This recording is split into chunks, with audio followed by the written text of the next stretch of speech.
Tapping కేసులో కీలక పరిణామం చోటు చేసుకుంది. మంత్రి తుమ్మల నాగేశ్వరరావు స్టేట్మెంట్ ను రికార్డు చేసింది. వివరాల్ని మా ప్రతినిధి నాగార్జునను అడిగి తెలుసుకుందాం.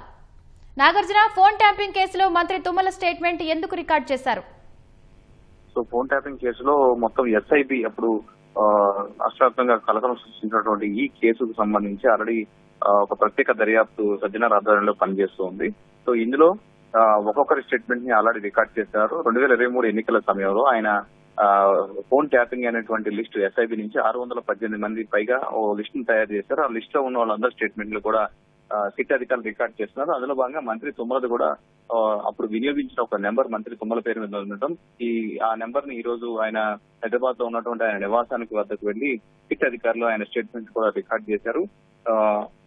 ఈ కేసులో అప్పుడు మీరు ఈ నెంబర్ మీరు వినియోగించారా, ఈ ఫోన్ ట్యాప్ అయినట్టు మాకు ఆధారాలు ఉన్నాయి, దీనికి సంబంధించినటువంటి వివరాలు ఇవ్వాలని ఆయన కోరారు. దాంతో పాటుగా ఫోన్ ట్యాపింగ్, ఈ ఫోన్ ఎందుకు ట్యాప్ చేయాల్సి వచ్చింది, అప్పుడు ఉన్నటువంటి పరిణామాలపై ఆయన్ని ప్రశ్నించారు. ఆయన ఇచ్చినటువంటి స్టేట్మెంట్ అంతా కూడా రికార్డ్ చేశారు. సో కొద్దిసేపటి క్రితమే ఈ ప్రాసెస్ అంతా పూర్తి చేసి ఆయన ఇదంతా డాక్యుమెంట్ చేసినట్టుగా తెలుస్తుంది. సో కేవలం మంత్రి తుమ్మలదే కాదు, వరుసగా ఇప్పుడు ఆల్రెడీ ఎప్పుడైతే మొదటిగా ఏర్పడినటువంటి సీట్, ఆ తర్వాత సజ్జనార్ ఆధ్వర్యంలో మరొక సీట్ ఏర్పడడం, సో ఈ కేసులో చాలా వేగంగా పరిణామాలు మారుతూ వస్తున్నాయి. మొత్తం ఎస్ఐబి నుంచి సేకరించినటువంటి లిస్టులో అక్కడ ఎస్ఐబి కార్యాలయం ఉంటూ అప్పుడు 2023 ఎన్నికల సమయంలో పలు రాజకీయ నేతలు, ఇతర జడ్జిలు, జర్నలిస్టులు ఇతర ఫోన్లన్నింటినీ కూడా ట్యాప్ చేశారు. ముఖ్యంగా రాజకీయ నేతలకు సంబంధించినటువంటి ఫోన్లు ట్యాప్ చేసి వాళ్ళ ఆర్థిక మూలాలు దెబ్బతీయడం, ముఖ్యంగా డబ్బులు ఎక్కడైతే ఎటు నుంచి ఎటు తరలిపోతున్నాయి, ఎవరి డబ్బులు ఎటుపోతున్నాయి అనేది వాటిని ఎలాంటి పద్ధతులు లేకుండా ఫోన్ ట్యాప్ చేయడం, వాటిని అక్రమంగా వాటిని డబ్బుని అడ్డుకోవడం, ఇవన్నీ చేశారనేది ప్రధానమైన ఆరోపణ.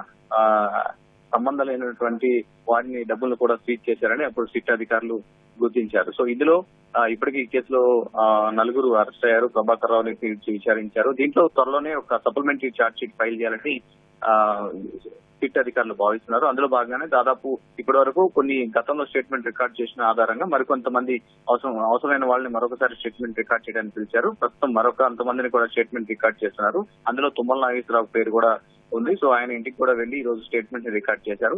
మరికొంతమంది స్టేట్మెంట్ ని రికార్డ్ చేయాల్సి ఉంది. ఇందులో సుమారు ఇంకొక 100కు పైగా స్టేట్మెంట్లు ఉన్నాయి. రీసెంట్ గా కొంతమంది జర్నలిస్టులకు సంబంధించిన వాళ్ళ స్టేట్మెంట్ కూడా రికార్డ్ చేశారు. అప్పుడు జర్నలిస్టుల ఫోన్లు కూడా ట్యాప్ చేసి విన్నారనేది ఎస్ఐబి నుంచి విన్నారనేది సిట్ ఆధారాలు సేకరించింది. ఇందుకు అనుగుణంగానే ఒక్కొక్కరి స్టేట్మెంట్ ని కూడా రికార్డ్ చేస్తుంది. ఇంకా లిస్ట్ లో మరికొంతమంది పొలిటికల్ లీడర్స్ కూడా ఉన్నట్లుగా మనకు తెలుస్తోంది. ధన్యవాదాలు నాగార్జున.